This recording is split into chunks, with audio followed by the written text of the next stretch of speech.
Hey guys, in this video I want to go over my favorite armor mods. Again, this list was pretty hard to make since there are tons of armor mods and I like a lot of them. There are literally hundreds if not over 1,000 armor mods made. For this list I chose 15 of those, and as with my other top list videos I won't rank these since I like all of them. I try to have a good variation of armors that I really like. Of course it all comes down to personal taste and you might not like some that I really like. I hope there will be at least one armor mod that you like or haven't seen or heard of before. There are additional features for a lot of these mods I show in this video. I'll go over some of these in a lot of detail, so I put buttons in the video to skip to the next mod or next part of the mod, if you wish to do so. The blue button lets you skip a certain part of the mod I showcase, and the red button skips to the next mod. You might miss out on some additional features or info, of course. On a last note, I want to say there are a lot of different body types for the female characters. You will have to see if a certain armor is compatible with the body type you use for the female armors I show, or if someone makes them compatible with the body type you use. I myself used mostly UMP in this video. For the first armor on this list, I chose the Bosmer armor pack. These armors can be applied to both male and female and are supported for Argonian and Khajiit players as well. This mod contains 4 different tiers of armor. The first 3 of these armors can be made at the forge with the right smithing perks, and for the last tier of armor you will have to go to Shadowgreen Cavern and face a level 80 enemy among some other strong enemies there. The first tier is a light armor set. This armor has the same armor rating as Elven armor, and this can be made with the Elven smithing perk.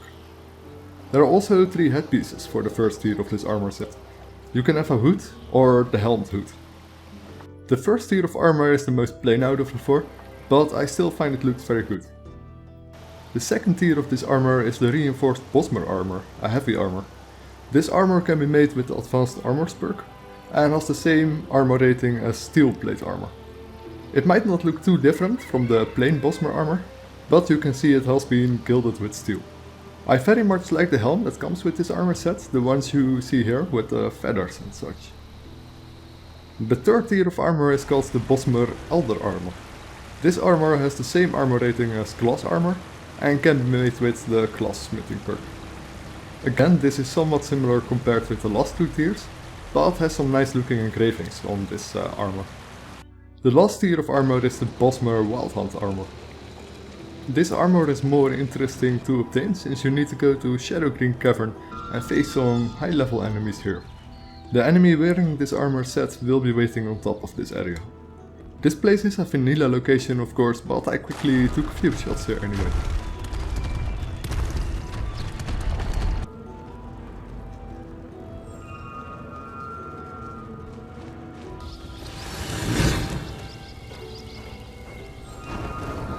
Once arrived at the top, nuke the unlucky person wearing this armor set with the mod Atom Bomb.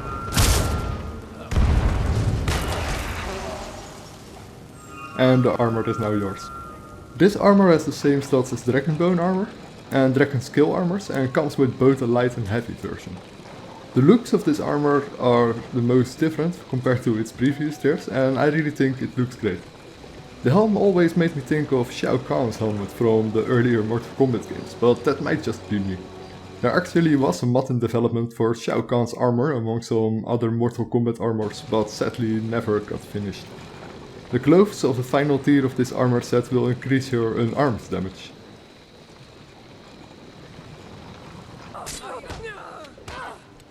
Additionally, this mod has included a mask and 2 different looking capes. It even has 2 tiers of the same looking sword and a bow with custom arrows for you to craft. And there are a few smaller things this mod does. This mod adds the armor to some Bosmer characters and all Bosmer Hunter NPCs. These NPCs will have the plain Bosmer armor equipped, the first tier of this set. This mod adds a mercenary follower called Laridia, located at the Deadman's Drink in Valkyrie. She will be wearing the Bosmer armor as well. I am an artisan, painting in strokes of blood red upon the canvas of life. It also changes the NPC Angi from a Nord race to a Bosmer race.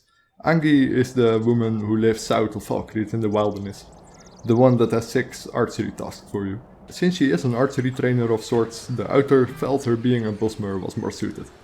The author has also put a small backstory for each of these armors in the description page for this mod, which are described in a very lore-friendly way if you wish to know more. The second mod I chose is the Battlemage armor, a female armor more suitable for magic users. The model for this armor was originally planned for Enderall, but eventually they decided it didn't fit in the settings of that world. The author put it up as a modder's resource, and another author finished it with textures, tweaks, and some other finishing touches. The Battlemage armor is designed for females only and classifies as light armor. I like the detail on this armor and the hood that comes with it. The items on the belt and the ribbon on the hood really makes it stand out. I've seen other witch type armor mods before, of course, some even included in this list, but this one certainly is one of the more detailed and more appealing witch type armors to me. The armor comes in various colors and it can be crafted with the advanced smithing perk. If you wish to craft these, you will also need to book Crafting for the Arcane in your inventory. This book can be bought from merchants who sell spells. You can make a green, blue, red and grey version of the armor. Alternatively, a strong box with the items can be found in your room in the College of Winterhold. The next armor mod I chose is the Medieval Armory. This will be the most realistic mod in this list, since the armors are based on real countries and orders from the medieval times. This armor is meant for male characters. It can be equipped by females of course, but it might look a little weird. The author tried to have a nice variation with these armors. The set armors are available in light and heavy versions. There are a lot of medieval stealth mods for Skyrim, and if you wish you can medievalize your Skyrim pretty well. This armor set could really be an essential one if you'd wish to do so. You can either craft all of these items with the advanced smithing perk, or find all of them on top of the guardhouse in Whiterun. Sorry. I also compared some of these with the real coat of arms, and as far as I can tell, the author really did a great job on these armors. The colors and symbols are well done indeed. I'll quickly show the 17 armors included and tell what nation or order it represents. I took the information for that directly from the mod's description, and along with these he included helmets and greaves from The Witcher 2, which go nicely with the coats and also resemble the European medieval times really well. The orange surcoat, the armor with the Dutch colors and the coat of arms of the family of Nassau. Our English surcoat has the English lions. A French surcoat has 3 French lilies. The Georgian surcoat, which has the Georgian flag on it. The Imperial surcoat has the colors of the Holy Roman Empire and its emblem, the Black Eagle. Black surcoat with the white Maltese cross. And the red version of that. The Hungarian surcoat has the Hungarian colors and cross. The St. Lazarus surcoat, white surcoat with a green cross on it. The Norman chainmail, the most plain chainmail armor from this set and worn by the Norman cavalry. Then we have the Polish surcoat, with the Polish flag colors and the white eagle. The Royal surcoat, which is a mix between English lions and French lilies and presents the English coat of arms. The Scottish surcoat with Scottish coat of arms on front. The Holy Sepulchre surcoat, a white surcoat with 5 red crosses. With the Spanish surcoat is a mix between coat of arms of Kingdom of Aragon, Castile and Leon. Templar surcoat, which comes with a black and black-white version. And then we have the German surcoat, and that has the German eagle on it with a yellow color. A really nice armor with a very realistic feel to it. Next up I chose the Osare Culort outfit. I hope I pronounced that right. This armor set is a female only armor again, with quite some customizations for it. There are 3 different necklaces for this armor set, either a collar, a chain with a key, or goggles hanging around your neck. The same model for goggles can be placed on your head in different positions. This mod also includes 3 different types of leggings. I really like the level of detail on this armor. It's mostly detail you wouldn't even notice unless you're very close up the actual detail. The armor pieces come with both a light and heavy version. And this armor mod isn't just another good looking armor for females that offers protection. It also includes a nice looking tattoo on different parts of the body, including 2 tattoos on more private parts, which I can't show you here for obvious reasons. It will also give a mechanical fairy companion. The mechanical fairy is very well detailed. It might also be a decent substitute for wieldable lanterns or quick light users. It will fly around the player casting light. This can of course also be used by a follower or a male character. It's a really good looking armor with nice extras. And the armor and the companion fairy can be bought from a newly added merchant. This merchant can either be summoned or found at the Riverwood Inn. You can choose to craft these items or you can buy them from this merchant. This certainly is one of the more unique armor mods that comes with a nice extra regarding the fairy. The next mod I chose is the Cloacks of Skyrim. This mod adds tons of capes and cloaks into the world of Skyrim. Some of these capes and cloaks can be crafted at the tanning rack. There are also a bunch of linen cloaks and capes that can only be crafted at the spinning wheel. These spinning wheels can be found in different locations. As an example, one is found in Dragon's Reach, the College of Winterhold and the Radiant Raiment in Solitude. To get access to the crafting menu for the spinning wheels, you will have to have the book Freysa the White's Nordic Tailoring in your inventory. This book can be made at the tanning rack and can be found close to the spinning wheels in Dragon's Reach and the College of Winterhold. This mod feels very immersive since you will find that other NPCs will wear these cloaks and capes as well. You can also find some of these unique and special capes across your quests and in places you'd normally find treasure, like chests. The guards will also wear cloaks and capes representing the holds therein, and there are unique capes to be looted from dragon priests. What's more is that there are a bunch of rare cloaks in specific locations, both enchanted and unenchanted for you to find. And the author has pointed out some hints in his readme file to where these might be. I'm not going over all of them here. There is a YouTube video for that if you search for Cloacks of Skyrim locations, if you wish to know or get stuck trying to find them. This mod will work with Frostfall and keeps you warm. The capes and cloaks with a better quality will offer a better protection than the ones made at the tanning rack. I'm no Frostfall user myself, but think it's a nice extra for users of that mod. Next up I chose the Daedric Reaper armor. This mod adds a very high quality Daedric style armor to the game. Especially using the 4K version of this, it looks really amazing. This mod comes for both male and female and the looks are different for each gender. Yet they both look beautifully evil. This mod also includes a sword for you to craft. However, I myself like using this armor together with Lilith sickles. I showcased that weapon set in my favorite weapons video. This armor set has different hoods for you to choose. There is a hood without showing hair, and 4 hoods showing 4 different colors of hair, which might look nice on some female characters or followers. The hood without hair is excellent for the male character, or you can even choose something with a more evil look, the faceless hood. This set has to be crafted with the Daedric smithing perk.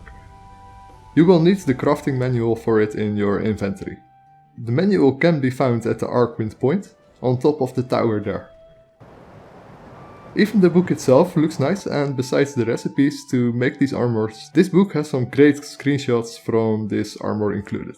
To craft these items you will have to make a corrupted heart. This is made at the forge by using a Daedra heart, a human heart, an ebony ingot, spawn ash and a soul husk. This set needs to be made in a certain order. You need to start with the gauntlets. Once you made the gauntlets you can craft its kudos and the legwear.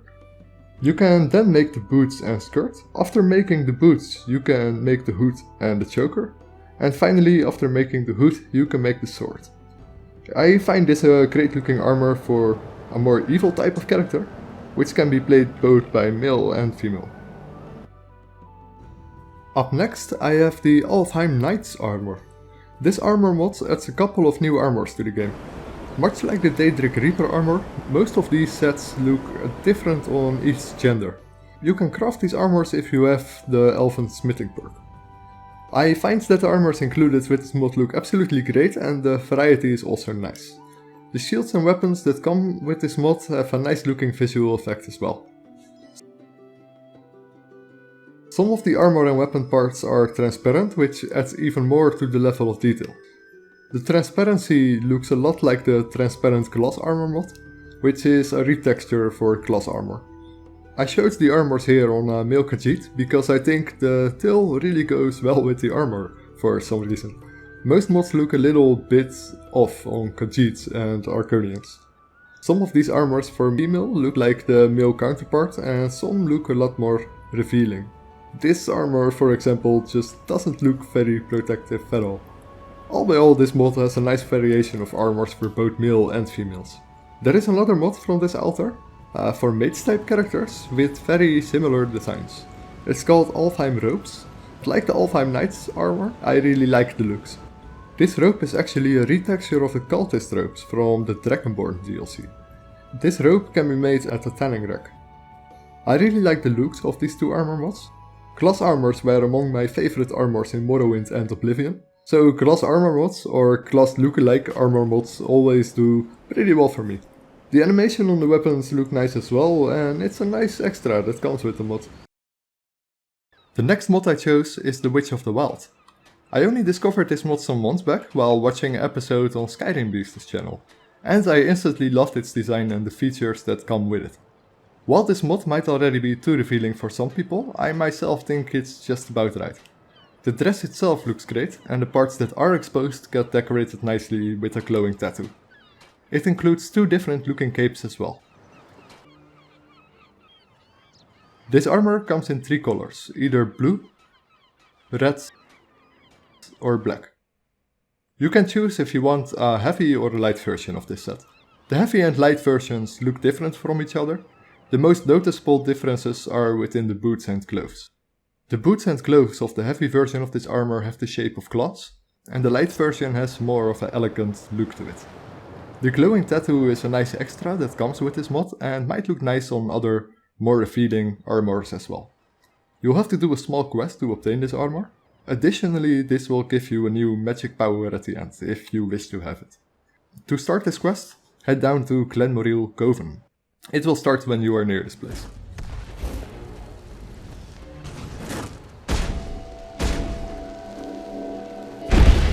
One of the mages in this cave will have a book titled The Art of Magicka.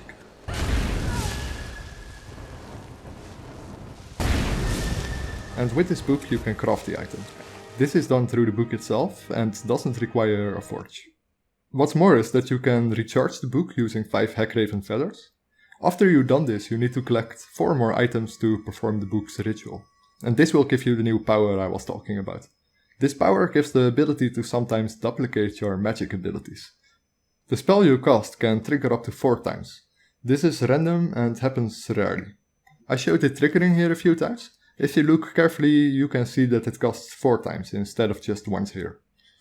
It's a great looking female mage armor with a unique tattoo, and the power is also a nice extra for those who wish to use it. And for the next armor I chose the Hunting Grounds. I really think this armor fits well in the world of Skyrim. This set of armor will look different for each gender, but have of course a similar design. The boots and gloves come with a heavy and light version, and you can also choose if you want a helm or a hood.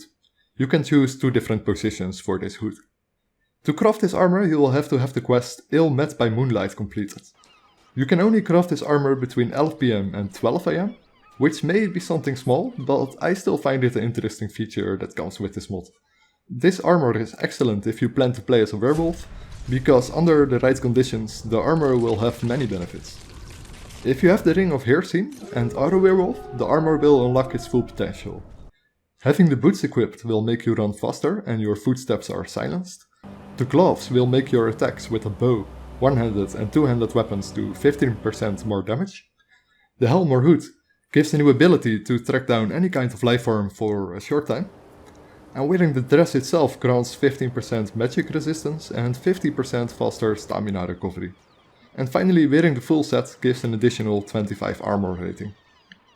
And as for the looks of this armor, you can see that the author used resources from existing mods or games. For example, the necklace is obviously a Witcher's medallion. The other symbol might not be as easy to recognize and is the walnut symbol. This symbol is found in various German and Norse objects. There are many different theories around this symbol, and the most famous one reflects back to Odin. I myself do really like symbols like the walnut, triskel, pentagon or other famous symbols. So this is a nice extra detail this mod has from me. For the next mod I chose the Art of Magicka. These outfits come with high quality 4K textures and most have a great level of detail. The Art of Magicka adds several new sets of magic outfits to the game. There's a wide range of colors, different trims and enchantments available for each model of outfit. This mod also adds new capes, new jewelry, new scrolls and 2 new weapons to be made, as well as 2 new crafting stations, 2 new merchants and new crafting materials. The 2 merchants and new crafting stations can be found in Whiterun's Dragon's Reach, the other one can be found at the College of Winterhold in the Archmage quarters. These new crafting stations, fonts as they are called, let you make these new armors. The font of transmutation lets you make some of the new crafting materials, which are also needed to make these outfits. Materials made at this font include dyes and colored linens. With these you can make the new armors at the font of imbuement. A merchant nearby these fonts will sell some materials and the more basic armors from this mod. You might also find these armors and clothing as treasure in chests, for example. What's more interesting about this mod is that the new outfits gets available as you level and puts perk points in your skills. The more powerful and enchanted ones from this mod will require a good amount of time spent on these skills to get them available for crafting.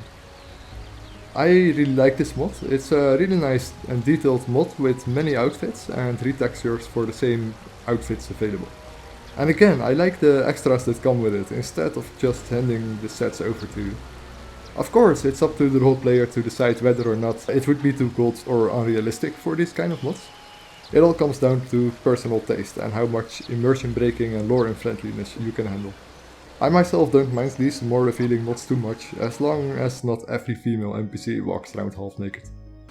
And that being said, there are mods I like that are a lot more revealing than actual armor probably would be.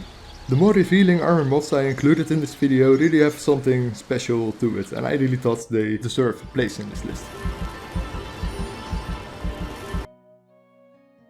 Next, I chose the perfect Legionnaire armors. This mod adds a new Legion style armor to the game. It also retextures existing Imperial Legion armors.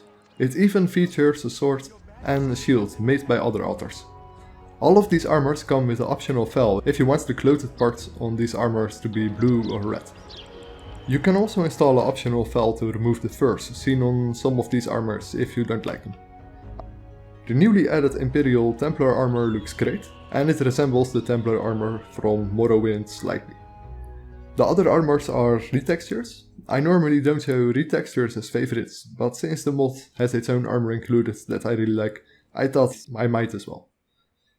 The light Imperial armor is a good looking armor and has a small Imperial dragon symbol. I always like the small details on the armors. And the heavy Imperial armor looks similar to its light version. The studded armor also resembles more Morrowind Imperial armor. The General Tullius armor has been reworked. Its design is also based on a Morrowind's item, the Lord's Mail. Of course, the NPCs that wear the Imperial Legion armors have their armor retextured. The sword and shield included look very nice as well. The sword resembles a gladius, the short sword used by the Roman Legion foot soldiers. And for the 13th armor mod I chose the Crimson Ranger armor. This was one of the first armor mod I used and did enjoy it for a long time. This might not have as much included compared to other mods you've seen in this list, but I do really like its design. On top of that, since it's one of the first armor mods I used for a serious playthrough, I wanted to include it here. The amount of extra details on this armor is just about right. The small throwing knives on the chest and the drinking horn attached to the belt looks really great. The armor fits for both genders, and unlike many mods, this armor actually looks protective and like actual armor for females.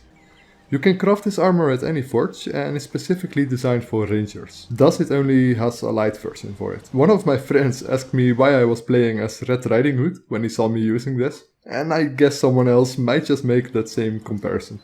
So if you don't want your character to be Red Riding Hood, you can download optional black textures for this mod in the download section. It's a well done armor mod, which I enjoyed a lot with my archer. Next, I chose the Tera armor collection. This armor mod adds 64 new armors to the game. Of course, with this many armors, this part will take quite a while, and I still didn't come close to all the details these armors have to offer. These armors come from the game Tera, the exiled realm of Arborea, and have been ported over to Skyrim. I've seen this mod in quite some favorite lists before, but it just is this good. All of these armors have incredible level of detail. The amount of armors included is also very impressive. While I really love the designs of these armors, most of these armors do look out of place in Skyrim. Of course it's a port from another game, but one that is done very well. Most armors from this set don't have a helm included, but a handful of them have. The armors that don't have a helm included have an invisible helmet instead, so you at least benefit from the armor stats. Most of these sets are skimpy, but there are some decent ones that could perhaps function as an actual armor. Some of these are a little too much for me, but most of the design I do like a lot. There are so many armors to choose from, so there might just be armor that you'd like. There are both light and heavy armors included in this collection, and the armor's rating also varies from armor to armor, so there should be something for all levels here as well. There is an optional file in the download section to make these armors appear throughout Skyrim, either by buying them from merchants, finding pieces in chests, or killing enemies. NPCs and merchants will only have a small chance to have these equipped, so it shouldn't be an all-out Tera invasion. And if you don't want this, you can craft these armors at any forge. I tried to show almost all of them here, with some shots I thought look really nice. I didn't show every detail of these, but it should give you a good idea of what these are. And on the last note, if you like this collection and plan to explore more armor or clothing mods for the female UMP body, or UMPP body, I highly recommend to download the UMP collection.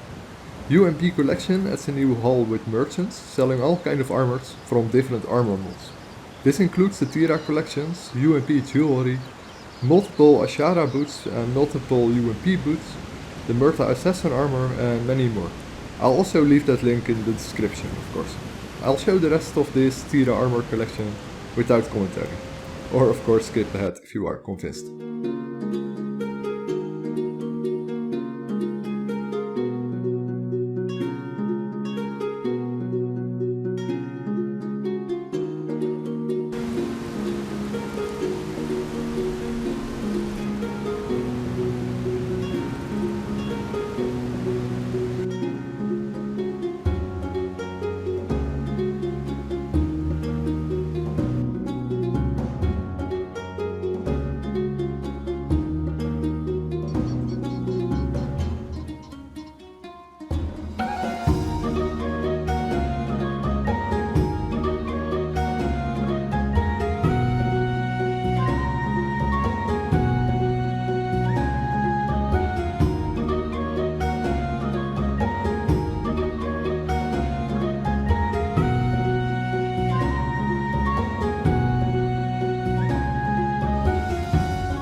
For the next armor mod I chose the Raven Witch Armor. Yet another high quality magic outfit. I really love the designs from a lot of magic or witch style mods. This armor dress looks very classy, has an unnecessary level of detail and comes with 4K textures. This armor can be worn as either a long or shorter dress. I really like the engravings and triangles on the armor. The feathers of this cape look really nice as well. And up front, the cape ends nicely inside the dress. The claw attached to the cape is very detailed as well. The gothic style claw on the gloves is another nice detail you might not even notice unless you're close up. And finally, the mask that comes with this armor has probably the nicest engravings out of them all, although I personally prefer this armor without the mask. Really every piece on this set has an incredible detail and a very nice quality. The armor can be found at the Apprentice Stones. There will be 4 powerful Hag Ravens guarding the chest. This chest contains the Raven Witch armor.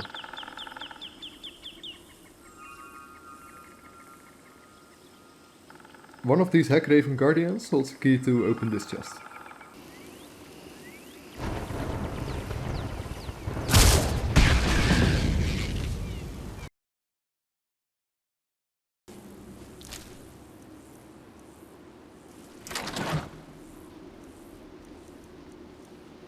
And what's more is that you can download an improved version of Apex Werewolf from the mod's optional files. Apex Werewolves is a mod that retextures werewolves and improves the sounds werewolves make to make them sound more vicious.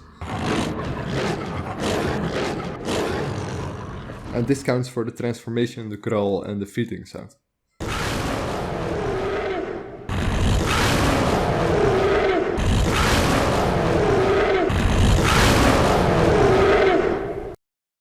And the author of the Raven Witch armor redid a lot of visual aspects of the Apex Werewolf. The werewolves will look a lot better while staying true to the original Apex Werewolf mod. So even if you don't like this armor, maybe that is something to consider.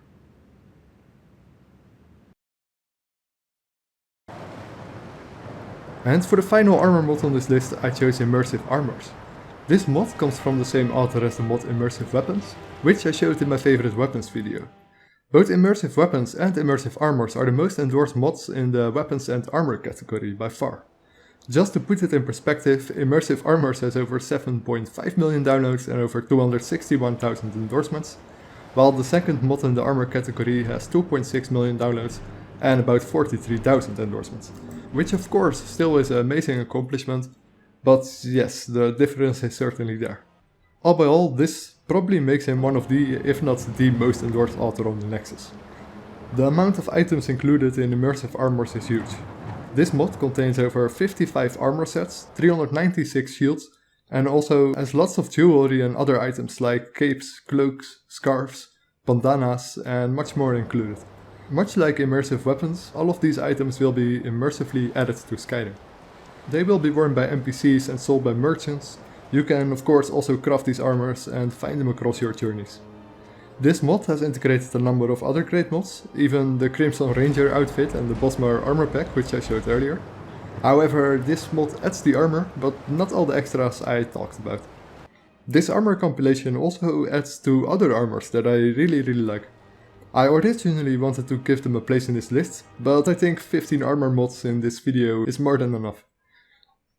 The armors I'm referring to are the Sea Dog outfit by Hot Trooper himself, which is the author of Immersive Armors.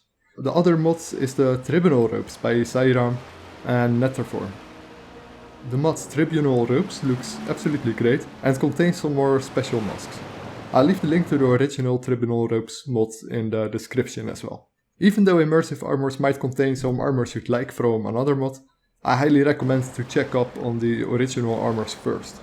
Immersive Armors might add the armors, but it doesn't include all the extras or optionals that come with the original mod. Much like Immersive Weapons, almost all of these armors and other items feel like they could have possibly been in the vanilla game. As much as I say I don't really want to rank these armor mods, this would probably reach my number 1 if I had to choose. This mod, like Immersive Weapons, also builds on the experience of my favorite quest and adventure mod, Legacy of the Dragonborn. Legacy of the Dragonborn's museum will make a few of these items appear on the displays there. There are many good armor mods that I like, so I might make more videos of this in the future for a more specific armor category. For example, just female or just male armors, or top magic, melee or rogue armors. Anyway, I hope this video gave you a new idea for the armor mod, or that you enjoyed watching this. If you found some new armors you find interesting, consider leaving an endorsement on the mods page. And perhaps also consider leaving a like or subscribe here, I very much appreciate it. This video took me a very long time to make, and uploads will not be as frequent when I'm making these type of videos. But I hope you appreciate the outcome. My next video will be another Silent Home mod showcase, with more suitable mods for that place. I love the looks of the upcoming home that I'm about to showcase. It's a large player home with no loading cells and it looks absolutely beautiful. It might not be the most lore friendly home I showcased in this series, but it'll be a nice change. Thanks for watching guys, have a great day and hope to see you all on another video.